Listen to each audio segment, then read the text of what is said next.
போட்டித் தேர்வு மாணவர்கள் அனைவருக்கும் வணக்கம். நம்ம இந்த பகுதியில் என்ன பார்க்க போகிறோம் அப்படின்னு பார்த்தீங்கன்னா, பகத்சிங் அவர்களை பற்றி வாழ்க்கை வரலாற்றையும் மற்றும் தேர்வு நோக்கில் என்னென்ன கேட்பாங்கிறத பற்றியும் ஒன் பை ஒன்னாக பார்க்க போகிறோம். நீங்கள் இந்த காணொலி கேட்குறப்ப என்ன பண்ணுறீங்கன்னா, ஒரு பென்னும் ஒரு நோட்டும் எடுத்துகிட்டு நோட்ஸ் எடுத்துகிட்டே வாங்க. இதில் உள்ள பாயிண்ட்ஸ் எல்லாமே தேர்வு நோக்கில் மிக மிக முக்கியம். வாங்க முதல்ல அவரோட பிறப்பை பார்க்கலாம். 1907 செப்டம்பர் 28.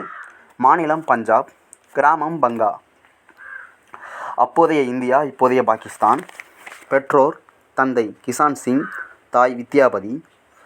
பகத்சிங் பிறந்தநாள் அன்று அவரது தந்தை கிசான் சிங் சுதந்திர போராட்டத்தில் கைது செய்யப்பட்டார். பகத்சிங்கின் தாத்தாவான சர்தார் அர்ஜுன் சிங்கும் இந்திய விடுதலை போராட்ட வீரர் ஆவார். பகத்சிங்கின் படிப்பு பார்த்தீங்கன்னா, கிசான் சிங் பகத்சிங்கை ஆங்கிலேயர் பள்ளியில் சேர்க்காமல் லாகூரில் உள்ள ஒரு தனியார் பள்ளியில் DAV என்னும் உயர்நிலைப் பள்ளியில் சேர்த்தார். பகத்சிங் இளம் வயதிலேயே உருது, பஞ்சாபி, இந்தி, ஆங்கிலம், வங்காளி, சமஸ்கிருதம் ஆகிய மொழிகளிலிருந்து புலமை பெற்றிருந்தார். இது தேர்வில் கேட்கலாம், பார்த்துக்கோங்க. அவர் படிப்புக்கு அப்புறம் இப்போ தான் நம்ம கதைக்குள்ளே வரப்போகிறோம். கதர் இயக்கம். கடார் சிங் சரபா என்ற இளைஞரை தலைவராக கொண்ட இயக்கம் 1914 ஆங்கிலேய எதிர்த்து ஒரு கிளர்ச்சி செய்தது. கடார் சிங் சரபா என்ற ஒரு இளைஞரை தலைவராக கொண்ட ஒரு இயக்கம் ஆங்கிலேய எதிர்த்து ஒரு புரட்சி செய்தது. சில வன்முறை போராட்டத்தில் ஈடுபட்ட கடார் சிங் சரபாவை 1916 லாகூர் சதை வழக்கில் ஆங்கிலேயர் கைது செய்தனர். பின் கடார் சிங் சரபா 20 வயதிலேயே தூக்கு தண்டனை கொடுத்து மரணம் அடைந்துட்டார். கடார் சிங்பாவின் வீர வரலாற்றை பார்த்து தாமும் அந்நிய ஆட்சி எதிர்க்கணும்னு பகத்சிங் அவர்கள் முடிவு செய்கிறாரு. அதுக்கப்புறம் ஜாலியன் வாலாபாக் படுகொலை. ஜாலியன் வாலாபாக் படுகொலைக்கும் பகத்சிங் இந்த கதைக்கும் என்ன சம்மந்தம்னு கேட்பீங்க. நான் ஒன் பை ஒன்னாக சொல்கிறேன், அப்போ உங்களுக்கே புரியும். வாங்க பார்க்கலாம்.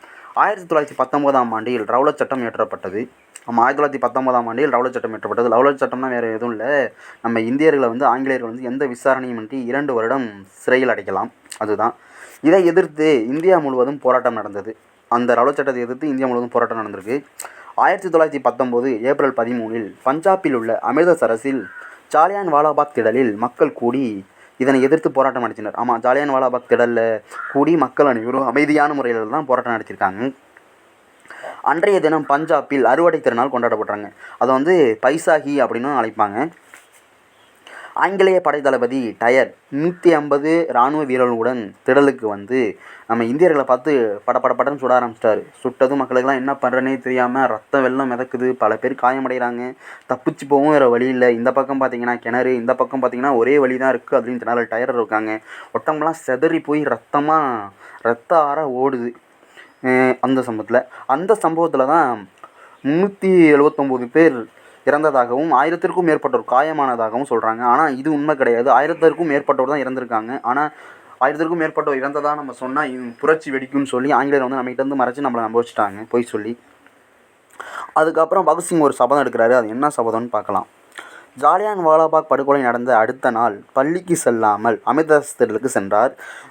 ஆமாம், ஜாலியன் வாலாபாக் படுகொலை நடந்தது இல்லையா, அதுக்கு அடுத்த நாள் பகத்சிங் அவர்கள் பள்ளிக்கு செல்லாமல் அந்த திடலுக்கு போய் அங்கு உயிர்விட்ட தியாகிகளுக்கு தன் வீர வணக்கத்தை செலுத்திவிட்டு அங்கு சிந்திய மண்ணை ஒரு பாட்டிலில் அடைத்து வீட்டுக்கு வரார். வீட்டுக்கு வந்தாலும் பெற்றோர் முன்னிலையில் ஒரு சபதம் எடுக்கிறார்.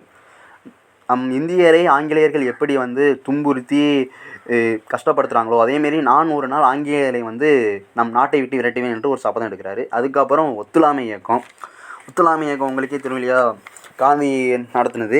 ஒத்துழையாமை இயக்கம்னா வேறு எதுவும் இல்லை, ஆங்கிலேயர் எந்த சட்டம் போட்டாலும் நம்ம ஏற்றுக்க மாட்டோம், அவங்க பள்ளியில் போய் நம்ம படிக்க மாட்டோம். அதான் ஒத்துழையாமை இயக்கம். ரவுலட் சட்டம், ஜாலியன் வாலாபாக் படுகொலை எதிர்த்து காந்தி ஒத்துழையாமை இயக்கம் நடத்தினார். அப்போ இவங்க பள்ளி படிப்பு படிச்சிருக்காங்க. யார்? பகத்சிங் அவர்கள் பள்ளி படிப்பு படிச்சிருக்காங்க. ஒத்துழையாமை இயக்கத்துக்கு ஆதரவு தரதா சொல்லி பள்ளி படிப்பையும் நிறுத்திட்டாங்க பகத்சிங் அவர்கள். பகத்சிங் வீட்டை விட்டு வெளியேறினார். பகத்சிங்கின் பாட்டி திருமணம் செஞ்சுக்க சொல்லி பகத்சிங் வற்புறுத்திக்கிட்டே இருக்காங்க. அதுக்கு பகத்சிங் சொல்கிறாரு, ஒன்றை எனக்கு ரொம்ப பிடிக்கும், ஆனால் ஒரு ஆளுக்காக நான் திருமணம் செஞ்சுக்கிட்டா நம்ம நாட்டில் 33 கோடி பேர் மக்கள் இருக்காங்க. அப்போதைய இதில் 33 கோடி பேர் மக்கள் இருக்காங்க. அவங்களுக்காக நான் திருமணம் செய்யாமல் சுதந்திர போராட்டத்தில் ஈடுபடுவது தானே சரி அப்படின்னு சொல்லிட்டு, அதுக்கப்புறம் பார்த்தீங்கன்னா நீங்கள் வீட்டிலேயே இருந்தால் என்னை திருமணம் செய்ய சொல்லி வற்புறுத்துவீங்க, அதனால் நான் வீட்டை விட்டு வெளில போகிறேன்னு சொல்லி வீட்டை விட்டு வெளியேறினார் பகத்சிங் அவர்கள். அதுக்கப்புறம் கான்பூர் சென்றார். கான்பூரில் விடுதலை போராட்ட தலைவராக இருந்த யோகேஷ் சட்டர்ஜியுடன் இணைந்தார். அப்புறம் பார்த்திங்கன்னா பிரதாப் என்ற நாளிதழின் ஆசிரியராக இருந்த வித்யார்த்தியுடன் அறிமுகம் கிடைத்து அவரோடையும் இணைந்தார். அப்புறம் பார்த்திங்கன்னா பிரதாப் நாளிதழின் துணை ஆசிரியராகவும் ஆனார் பின்னாளில். அப்புறம் அவர் எந்த பேரில் கட்டுரை புனைப்பெயரில் கட்டுரை எழுதினாங்கன்னு எக்ஸாமில் கேட்பாங்க. இது ரொம்ப ரொம்ப முக்கியம் பார்த்துங்க. பல்வசந்த் சிங் என்னும் புனைப்பெயரில் தான் கட்டுரை எழுதியிருக்காங்க. அதுக்கப்புறம் பார்த்திங்கன்னா அங்கே என்ன நடந்துச்சுன்னா ஒரு 3 பேரோட நட்பு கிடைக்கிது. பதுகேஸ்வரர் தட்டு, கேபி சின்ஹா, சந்திரசேகர ஆசாத் ஆகிய 3 பேருடன் நட்பு கிடைக்கிது நம்ம பகத்சிங் அவர்களுக்கு. அதுக்கப்புறம் பார்த்திங்கன்னா 1924 சந்திரசேகர ஆசாத் ஆரம்பித்த ஒரு இந்துஸ்தான் குடியரசு கழகத்தில் தான் இணைகிறாரு. ஆனால் அது செயல்படாமல் இருந்தது. பின்பு இந்த கழகத்தின் இந்துஸ்தான் சோசியலிஸ்ட் என பெயர் மாற்றம் பண்ணி அவர்கள் இயக்கிட்டு இருந்தாங்க. அப்புறம் 1926 பகத்சிங் நவ்ஜான் சபான்னு ஒரு சபாவையும் ஆரம்பித்தார். இது தெருநோக்கில் முக்கியம் பார்த்துக்கோங்க. அப்புறம் முதல் சொற்பொழிவு எப்போன்னு பார்க்கலாம். 1920 சீக்கிய குருத்வாரங்களில் நடந்த ஊழலை எதிர்த்து அகாலி சீக்கியர்கள் கிளர்ச்சி நடத்தினர். அந்த கிளர்ச்சி பகத்சிங்கின் கிராமத்தில் தான் நடக்குது. அதுக்கு ஆங்கிலேயரை எதிர்த்து பகத்சிங் ஒரு சொற்பொழிவு ஆட்டுறாரு. அதற்கு ஆங்கிலேயர்கள் பகத்சிங் கைது செய்ய சொல்லி உத்தரவிடுறாங்க. ஆனால் அங்கேருந்து பகத்சிங் தப்பிச்சு போயிடுறாரு. அதுக்கப்புறம் பார்த்திங்கன்னா பகத்சிங்கோட புத்தகங்கள் ரொம்ப ரொம்ப முக்கியம். சமதர்மம் என்றால் என்ன, நான் ஏன் நாத்திக நானே, இது இந்த குரூப் 4ல் கூட கேட்டிருந்தாங்க, நல்லா பார்த்துக்கோங்க. பகத்சிங் நூல் மொழிபெயர்ப்பு. பகத்சிங் நூலை தமிழில் மொழிபெயர்த்தவர் யாருன்னு பார்த்தீங்கன்னா ஜீவானந்தம் மொழிபெயர்த்தார். ஜீவானந்தம் மொழிபெயர்த்திருந்தாலும் பெரியார் அவரோட பத்திரிகையில் வெளியிட்டார். பெரியார் அதை வெளியிட்டதும் அவருக்கு நிறைய கைது நடவடிக்கைலாம் நடந்தது. அதுக்காரங்க பார்த்திங்கன்னா தசரா விழா குண்டுவீச்சு. தசரா விழா குண்டுவீச்சில் பகத்சிங்கை கைது செய்யப்பட்டு பின்பு 50 லட்சம் ரூபாய் பிணை செலுத்தி அவங்க தந்தை விடுவிச்சுட்டு வந்தார். அதுக்கப்புறம் பார்த்திங்கன்னா சைமன் குழுவும் பகத்சிங்கும் 1927 மாண்டேகோ சட்டத்தை செய்வதற்கு சைமன் தலைமையில் ஒரு சைமன் குழு 7 பேர் கொண்ட ஒரு சைமன் குழு அமைப்பாங்க. சைமன் குழுனா வேறு ஒன்றும் இல்லை. அந்த குழுவில் 7 பேர் இருப்பாங்க. அந்த குழுவில் யாருமே இந்தியர் இருக்க மாட்டாங்க, எல்லாமே ஆங்கிலேயர்கள் தான். அதை எதிர்த்து லாலா லஜபதி ராய் அவர்கள் 1928 போராட்டம் நடத்தினார்.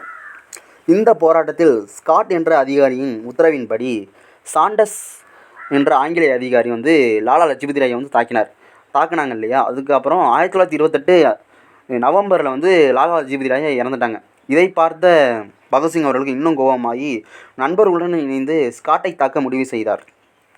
அதுக்கப்புறம் பார்த்திங்கன்னா ஸ்காட்டுக்கு பதிலாக சாண்டஸை தாக்கினர். அவங்க தாக்க போனது ஸ்காட்டை தானே, உத்தரவிட்டது ஸ்காட்டு தானே. ஆனால் அதுக்கு தெரியாமல் மாற்றி சாண்டஸை தாக்கிட்டாங்க. பின்பு அங்கிருந்து கலவரம் நடந்த பின்பு பகத்சிங் தப்பி ஓடினார். அதுக்கப்புறம் பார்த்திங்கன்னா சட்டமன்றத்தில் குண்டு வீச்சு, பொதுமக்கள் பாதுகாப்பு சட்டம், தொழில் தகராறு சட்டம்னு 2 சட்டம் போட்டாங்க. அதை எடுத்து சட்டமன்றத்தில் குண்டு போடலான்னு சொல்லிட்டு நண்பர்களோட போய் யாரும் இல்லாத இடத்துல தான் பகத்சிங் அவர்கள் குண்டு போட்டார். குண்டு போட்டதும் பகத்சிங்கை ஓட போகிறாருன்னு சொல்லி தேடுறாங்க அங்கேயும். ஆனால் அவர் குண்டு போட்ட இடத்துலையே அப்படியே தான் இருக்கார். நான் என்ன பயந்து ஓடிடுவேன்னு நினச்சிங்களா, நான் என்னோடய எதிர்ப்பை தெரிவிக்க தான் குண்டு போட்டேன், நீங்கள் என்னை கைது பண்ணணும், நான் உங்கள்கிட்ட நிறையா பேசணும் அப்படின்னு சொல்லிட்டு கைதாகிறார். அப்புறம் சிறையில் நல்ல உடை உணவு கேட்டு 110 நாட்கள் உண்ணாவிரதம் இருக்கார். அதுக்கப்புறம் பார்த்திங்கன்னா லாகூர் சதிவிலக்கு. இருவின் பிரபு லாகூர் சதிவிலக்கு அவசர சட்டமாக ஏற்றிட்டார். அந்த சட்டத்தின் மூலம் விசாரணைக்கு உட்படுத்தப்பட்டார். பின்பு 1930 அக்டோபர் 7 பகத்சிங், சுக்தேவ், ராஜ்குரு ஆகியோருக்கு தூக்கு தண்டனை அளிக்கப்பட்டது. ஆனால் தூக்கு தண்டனை அளிக்கப்பட்ட தீர்ப்பு ஒரு தேதியாகவும் தூக்கு தண்டனை இட்ட ஒரு தேதியாகவும் இருக்கும். வாங்க அதை பின்னாடி பார்க்கலாம். தீர்ப்பை எதிர்த்து நாடு முழுவதும் போராட்டம் நடந்தது. அதுக்காக தான் 144 தடை உத்தரவு போடப்பட்டது. பகத்சிங்கின் இறுதி காலம் 1931 மார்ச் 23 பகத்சிங், சுக்தேவ், ராஜ்குரு மூவர் தூக்கிலிடப்பட்டனர். ஏன்னா தீர்ப்பு கொடுத்த தீர்ப்பு நாளுக்கும் நாளே போட்டுருவாங்க. ஏன்னா தீர்ப்பு நாள் அன்றைக்கி போட்டால் மக்கள் எல்லாம் சிறையை உடச்சிட்டு பகத்சிங் காப்பாற்றலான்னு சொல்லி பிளான் போடுறதாகவும், அதனால நம்ம முன்னாடியே போட்டால் அந்தளவுக்கு கிளர்ச்சி இருக்காதுன்னு சொல்லிட்டு ஒரு தீர்ப்பு சொன்ன நாளுக்கே அந்த அவங்கள தூக்கில் போடுறாங்க. ஒரு இரவு 7 மணி வாக்கில். அந்த 7 மணி வாக்கில் தூக்கில் போடும்போது சிறை அதிகாரி பகத்சிங்கை கூப்பிட போகும்போது அவர் கையில் ஒரு புக்கை வச்சுட்டு படிச்சுட்டு இருந்திருக்காரு. அது என்ன புக்கு அப்படின்னு பார்த்தீங்கன்னா, எலின் இருக்கார்ல போராளி எலின், புரட்சிகரவாதி அவர் புக்கை படிச்சுட்டு இருக்கார். அந்த சிறை அதிகாரிகிட்ட பகத்சிங் சொல்கிறாரு, இன்னும் கொஞ்சம் நேரம் டைம் கொடுங்க, இந்த புக்கை படிச்சுட்டு வரேன் அப்படின்னு சொல்லிட்டு.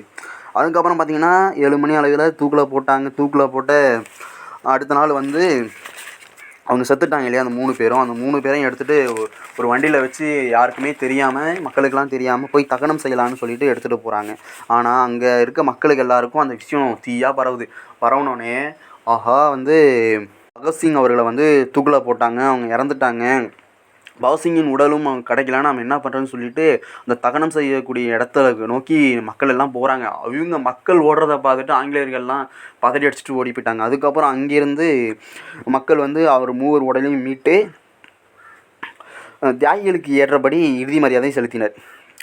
அந்த இவங்களோட ஒரு முழக்கத்தை பார்க்கலாம். பகத்சிங் அவருடைய முக்கியமான முழக்கங்கள்: ஏகாதிபத்தியம் ஒழிக, இன்குலாப் சிந்தாபாத் என்ற இது வந்து அடிக்கடி டிஎன்பிசிக்ஸில் கேட்டிருக்காங்க, பார்த்துக்கோங்க. இன்குலாபாத் சிந்தாபாத். அதுக்கப்புறம் பார்த்திங்கன்னா அவரோட பொன்மொழிகளை பார்க்கணும். தனிநபர்களை கொல்வது எளிது, ஆனால் கருத்துக்களை கொல்வது முடியாது. கேளாத காதுகளை கேட்க செய்வதற்கு ஊந்துகுரல் தேவைப்படுகிறது. தொழிலாளர்களே இந்த சமூகத்தின் உண்மையான கடவுள்.